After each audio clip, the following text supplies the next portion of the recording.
તો ભારતના ચૂંટણી પંચ દ્વારા તારીખ 1 જાન્યુઆરી 2026ની લાયકાતના સંદર્ભમાં મતદાર યાદી ખાસ સઘન સુધારણા કાર્યક્રમ જાહેર કરવામાં આવ્યો હતો। તે મુજબ તારીખ 19 ડિસેમ્બર 2025ના રોજ મુસદ્દા મતદાર યાદી પણ પ્રસિદ્ધ કરવામાં આવી હતી।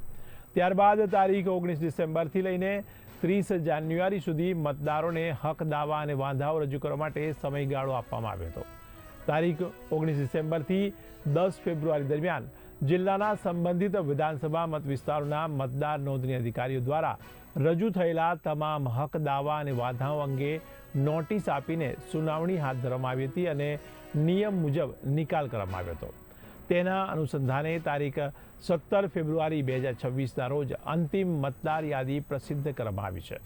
તો બનાસકાંઠા જિલ્લા ચૂંટણી અધિકારી મિહિર પટેલે જણાવ્યું છે કે મતદાર યાદી સુધારણા કાર્યક્રમ પહેલા બનાસકાંઠા જિલ્લામાં કુલ 17,77,657 અને વાવ થરાદ જિલ્લામાં 8,47,295 એમ કુલ મળી 26,24,952 મતદારો હતા, જેમાંથી મરણ, સ્થળાંતર અને ડુપ્લિકેટ નામ જેવા કારણોસર કુલ 2,19,627 મતદારોના નામ સંબંધિત મતદાર નોંધણી અધિકારીઓ દ્વારા નિયમ મુજબ કમી કરવામાં આવ્યા હતા, જેના આધારે 19 ડિસેમ્બર 2025ના રોજ પ્રસિદ્ધ થયેલી ડ્રાફ્ટ મતદાર યાદી મુજબ બનાસકાંઠા જિલ્લામાં 16,03,307 અને વાવ થરાદ જિલ્લામાં 8,02,018 એમ કુલ મળી 24,05,325 મતદારો હતા।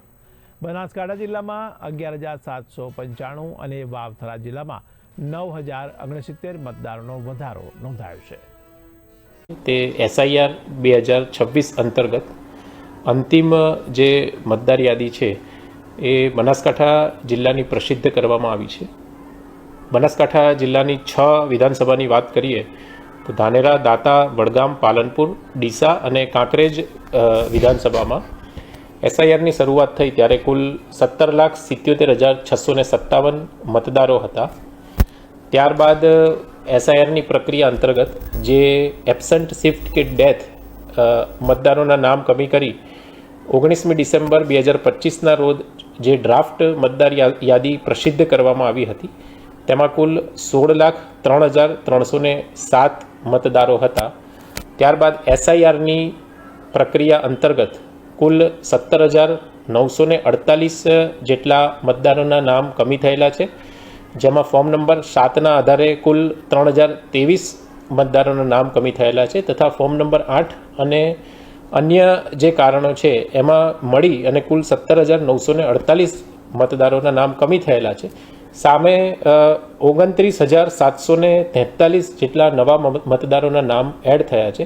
આમ જે આખરી મતદાર યાદી પ્રસિદ્ધ થઈ છે તે અંતર્ગત બનાસકાંઠા જિલ્લામાં કુલ 16,15,102 મતદારોની યાદી પ્રસિદ્ધ કરવામાં આવેલી છે।